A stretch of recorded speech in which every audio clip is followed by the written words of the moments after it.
Oh, hey guys. So, you know what's not on YouTube? Other than like a couple of videos from a guy who hasn't been here in over a year. It made the camera freak out. It's not a giant dust storm over here or storm clouds, it's just the camera not focusing. It kind of looks like water paint, you know? A little fucking paint going on outside. There's no Brothers Grimm videos on YouTube.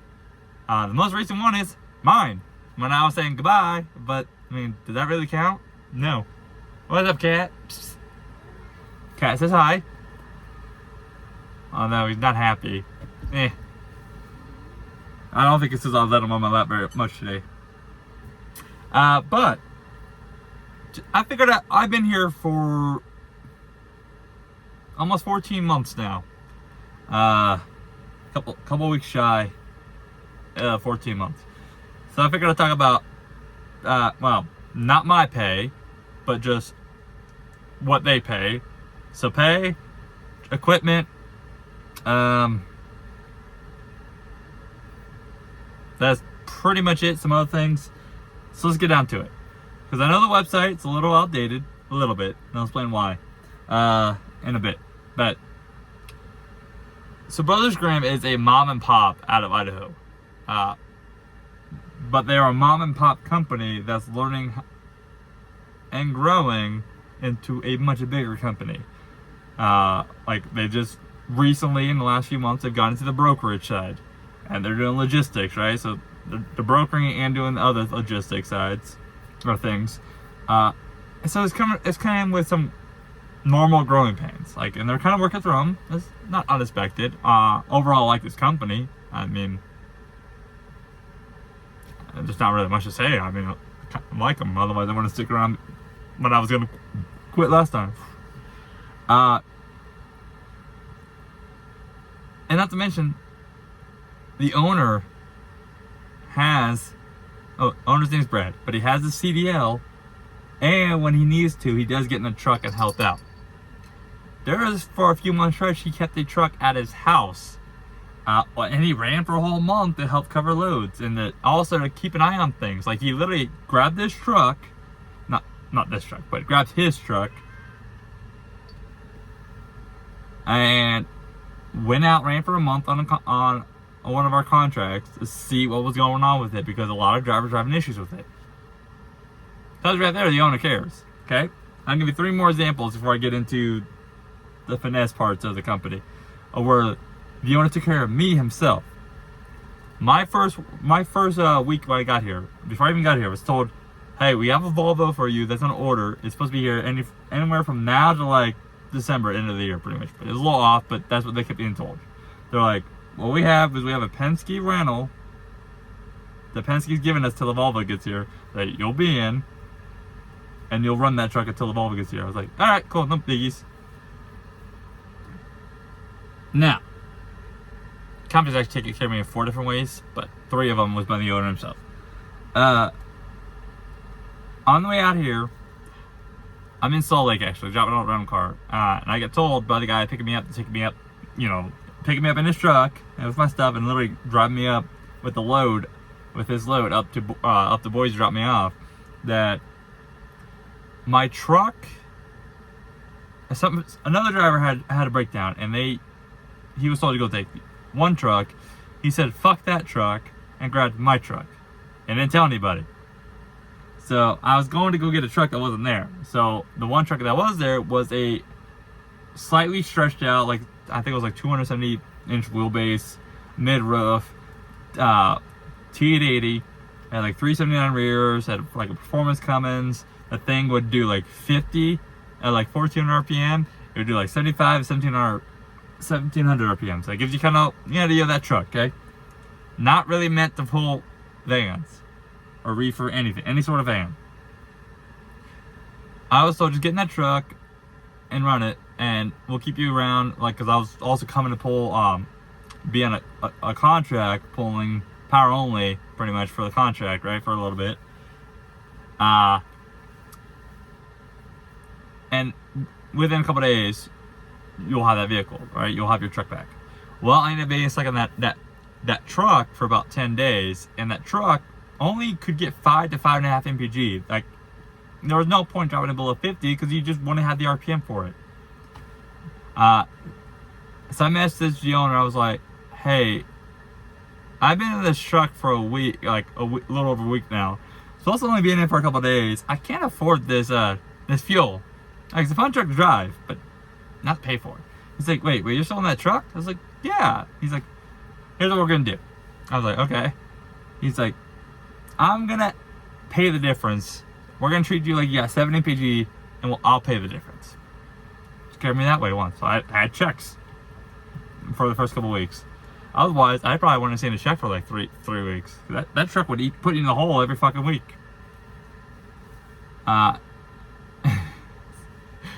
truck was fun to drive though.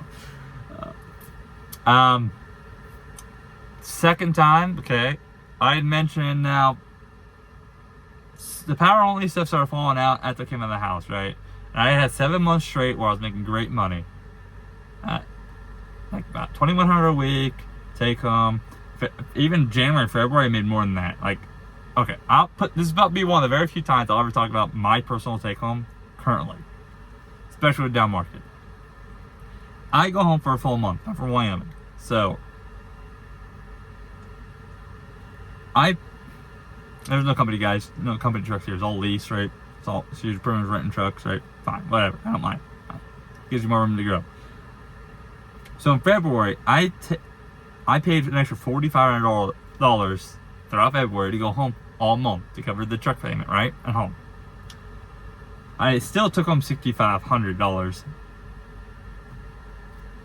Jeez, if you add those two together, 45 plus 65, that's $11K I would have made in February. February's a pretty fucking short month. So, averaging $2,100 a week, at that time, 7 months. Now I'm kind of back there, but 7 months was pretty nice. 7 months straight of that, right? It was anywhere from 7 to 9K on average. That's where I was. So I was fine with doing power only. I didn't like the company, but whatever. Come out of the house. This is when things started to get a little weird, right? And 1 quarter stretch, so April, May, June, come out of the house, because that's my quarter, because I was home all March, right? I lost 60% of my income. The contract was just saying, it was a market. It didn't seem like that. Oh, that's hence why the owner went on there too, a little bit, and with some shenanigans going on there, but that's besides the point. I made a couple statements about every month where I probably should have quit the first couple weeks coming out of the house making no money. April and May, I made combined like 6K between those 2 months. That kind of gives you an idea of what I was doing with, okay? Not Brothers Grimm's fault, contract company's fault. I was sitting for 3 to 4 days a week. It was fucking stupid. I made I put a comment to like the company like once a month at least. I didn't bug them about it. But I was like, hey, I'm not really making money here anymore. Like, I'm hurting. I'm kind of scraped by, but I'm hurting. My bills are paid. That's it, right? My bills are paid, but that's it. And nothing really happened based off that. Like, nothing. So the end of May, I put in my 30 days notice because I'm just like that. The company took care of me, so I figured I'd take care of them, right? Wasn't doing it for the contract, but I let them know too. And that's when, June, that's when they really started fucking with me, because I'm not the type of guy to shit all over somebody, but the things they did in June was, no, not okay. End of June, right before I leave, because I've already been pre-approved. I'm from Wyoming, right? So I was going to go, just go run Crete, just do the fucking Walmart account, whatever. I didn't care. I just wanted money, right? But I was like, I was on my way back at the Boise. Day before, I messaged one of the operations managers at the time, and I was like, hey, do you guys really want to lose me? So I'd been here for almost 8 months at this point. And he's like, let me talk to Brad, the owner, and I'll get back to you tomorrow. I was like, okay, I'm leaving in 2 days from now. Like, it's already set up. But I can still cancel that, I just need to know. Brad calls me that next morning. I was sleeping, so I missed it. I call him back 20 minutes later. And he answers, and he spent 40 minutes on the phone with me, telling me, hey, we're going to pull you off that.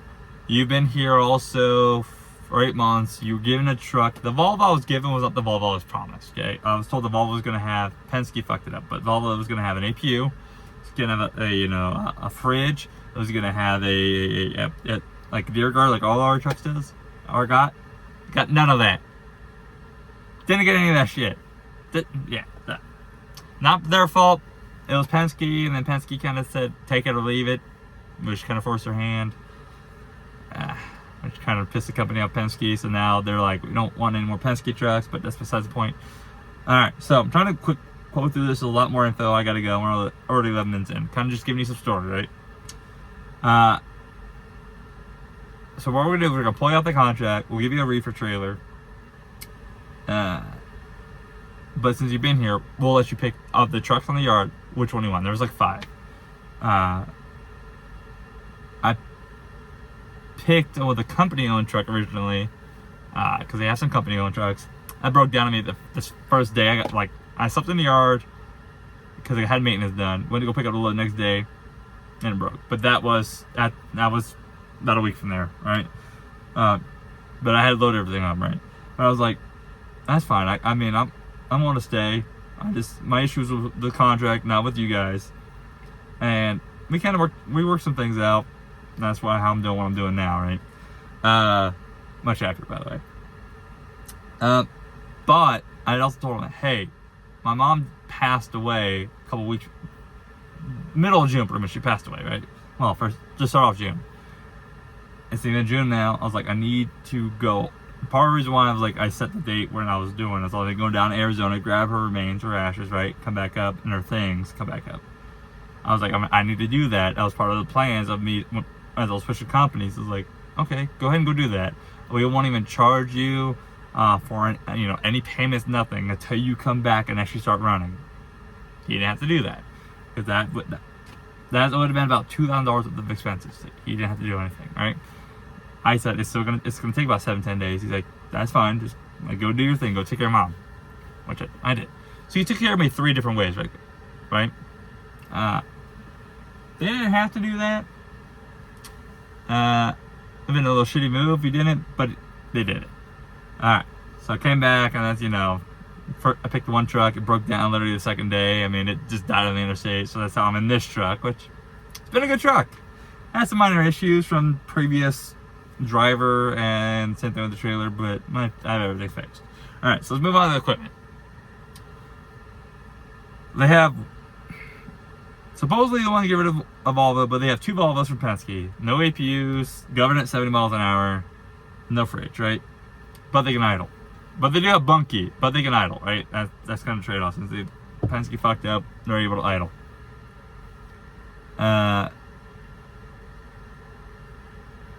Most of the trucks are going to be Kenworth T680s, from 22s to 24s. Most of them seem to be 22s to 23s, the refreshes with the digital screen.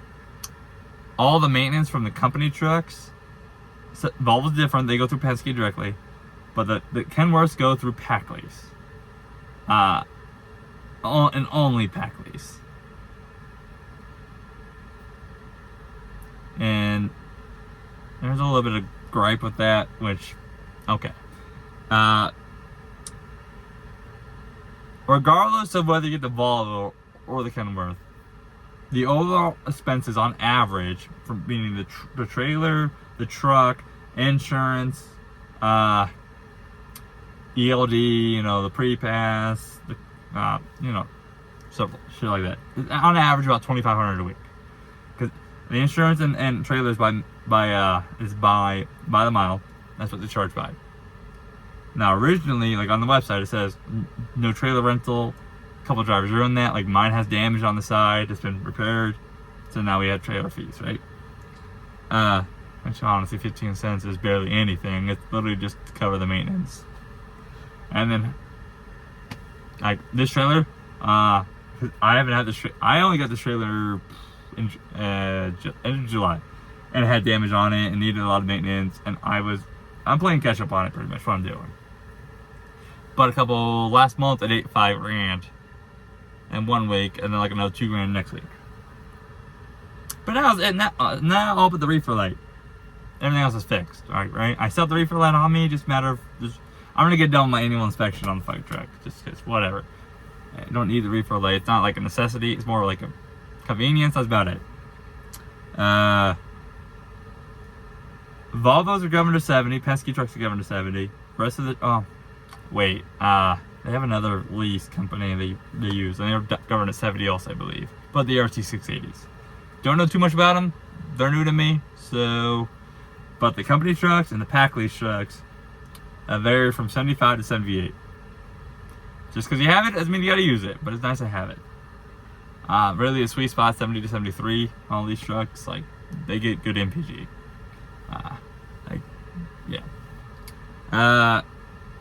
Have APUs. All the Kenworths have APUs. They have a fridge, you know. Some of them, like, they are diamond interior, like they're mixed on how loaded they are. Like this one has a cloth seat, but the other one has leather seats. So they are kind of mixed with the seats themselves. It's not a bad truck, right? Now the pay. We run mainly like 90% off the spot market. And you get either, it doesn't matter if you're doing a spot market, contract freight, doesn't matter. You get 89%. That's your cut. And there's full rate con transparency. Whatever the broker sends over, assigned, is put directly into your, because they're digital over here. We use a thing called Zoho. It's kind of like Dropbox, but Zoho. Whatever they put in that's what the broker sent over. You take that gross amount and you just times it by 0.89, and that's what you get paid. Makes it easy. Now, some of us are allowed to book our own loads. Like, we use our own the DOT load board or whatever load board we want to use. We book our own loads. I don't know if everybody's going to be given that ability. You might have to prove yourself, or whatever. I don't know. There's a few of us. Like, I'm one of them. I help dispatch. So, I mean,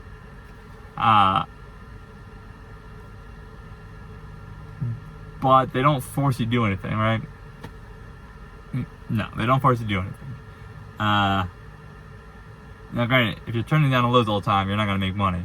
Because let me do just a slight breakdown for you. It's going to be rounded, approximate, nothing precise. But of the truck, the expenses on the truck and the trailer are about $2,500, and you're going to go through $2,000 of fuel on average a week, right? Well, I do, because I fucking run a little harder. That means right there is, it's $4,500. So you won't even start making money until you start getting above $4,500, especially if you're really good at managing your fuel. So that means if you're turning out loads in a down market, you're not making money. Sometimes you just got to do shit you don't want to, otherwise you don't make money. You don't like California? Well, sometimes you got to do shit, because California's paying great right now. Well, not great, but they're paying. It's one of the better areas coming out for pay. Northeast is one of the better areas going into right now is paying. But there is some contracts, right? Is this going to be for everybody? No. Because yes, this is a lot of expenses. Now there comes the benefits, right? Like the pack lease trucks, they're rentals, right? Meaning maintenance is covered through, and pretty much doesn't matter what truck you get. It seems to be on average, the trucks will be about 13 hours a week. That covers maintenance, and yes, you technically still pay for maintenance. It's just not how you figure. There's a mileage charge. It's like 5 cents a mile or whatever, and that's your maintenance fee, because nobody's gonna give you a truck without covering their ass, right? So technically you still pay for maintenance. It's just not what you think. Like I said, this is gonna be for everybody? No. Do you still have to cover the truck when you go home? Yes. Could you go home like every couple weeks and just spend a couple days? Yeah, that's just a lot of people do here. I'm different, because I don't find that to be quality home time. I need a couple days to unwind, kind of get into the home time, like mood, I guess you can call it, without feeling fidgety and like gotta go, like. But I mean, most of the time, I don't hear from this company. Like, except for like the only time you're really gonna hear from the company is to let you know, hey, you got a load. Here you go. It's in your box. For me, I don't hear from the company. I book my own loads. I pick where I want to go. The only time I really hear from them is a question about the paperwork, like if it's submitted, because like they're all digital. Other than that, like as far as I know, it barely feels like there's a company here. Like I get paid. Oh, payroll. Oh fuck, I almost forgot about that. Right now, with the being mom and pop, they do payroll manually. The pay period is 00 Saturday to 11:59, or 23:59 or Friday Mountain Time. So it has its benefits. So like if you're out in the east, like ahead Central Eastern Time, you have a couple more hours to work with. Payday's Monday. And like I said, it's mainly done. Currently, it might change by the time you watch this video. Today's date is the 15th of October, 2023. So, who knows? But when he emails out the pay stubs, then he wires it over. Sometimes he forgets about somebody, and then a simple, hey, I didn't get paid, or hey, did you mail my, or did you send my money, or email my check yet, etc. Email my check, email my pay stub. I can't fucking talk. I can't talk ever, but and then he sends it over within a couple hours, right? You get it within a couple hours. Now, is everybody be able to come over here? No. There's not enough equipment. There's not enough trailers. We're already struggling trying to get enough trucks and trailers as it is. Because you get assigned equipment here. This trailer, it's my trailer. It goes home with me. Also means generally something happens to the trailer, kind of know who did it, especially once everything's taken care of. Like now, this trailer, most of it's taken care of. There's some physical damage still left on it. Maintenance guy's aware of it. It's already been noted. Covers my ass, which should always cover your ass. You are liable for damages that happen to things. That's like, you're not gonna have the big company money here. If you fuck something up, you're gonna pay for it in one way or another. Which I kinda, honestly, that should be a thing more. Like, that should be, especially if you're brand new. Maybe like, okay, you come here, prove yourself, and then we might like, ease up on you. But it's like, too many fucking asshole people out here. Just destroy shit, don't give a fuck or care in the world, and then they leave. Not my problem, so they leave, right? Like you could have people in this truck, right? Well, per person, I don't know how many fucking people we want in this truck, but there's no deposit for riders. You could have pets. Like there's 2 of us have cats, right? Is this company perfect? No. Are they having to learn things? Yeah. Is it going to be interesting running for a company and this company like a down market? Yeah, because I mean, rates are just not what they should be. And spot market is all about the the waves. What I mean by that, let's say you make 8K gross this week, you make 6K gross this week, 7K gross this week, you've averaged 7K across the 3 weeks. That's how you should treat a spot market. You take the month and you average it. Are you gonna have 4K, 5K weeks? Yeah, I was down last month for 4 days because the trailer needed repairs and it was over the weekend. So I made $3,900 gross that week. Didn't make shit. In fact, it went in the hole by $500. But next week I mainly had, a much better week because I kind of just sacrificed that week to put myself in a better market. So fuck it. If I'm gonna lose this week already, let's just get myself in a position for next week. Which that's what I did. Because that's what calls I do, but if I dispatch it,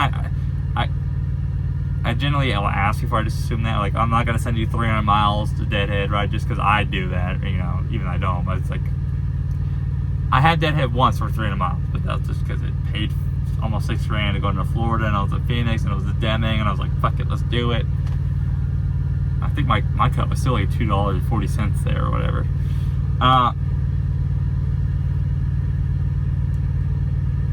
This company has normal drivers helping out too. It's not like I said, they're growing.